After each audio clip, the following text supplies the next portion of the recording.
वाल्मिक कराडची दहशत आहे असा आरोप अंजली दमानिया यांनी केला। एका महिलेने गोटू गीतेबद्दल माहिती दिली। हा गीते मुलींना घरातून नेऊन फेकून देतो असं त्या महिलेने सांगितल्याची माहिती दमानिया यांनी दिली। ही माहिती पोलीस अधीक्षकांनाही दिल्याचं दमानिया यांनी ट्विटमध्ये म्हटलं।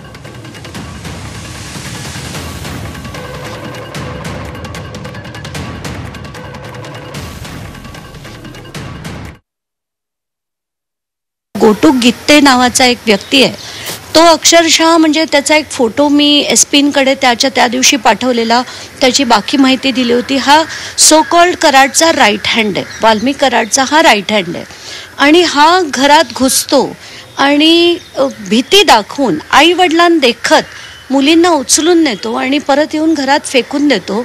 हे जेव्हा ऐकलं अक्षरशः थरकाप उडाला आणि इतकं विचित्र वाटलं की अशांवर कारवाई नाही होत, पोलीस कंप्लेंट घेत सुद्धा नाही, आत येऊ पण देत नाहीत, त्याच्या विरोधात एक चकार शब्द ऐकायला तयार नसतात।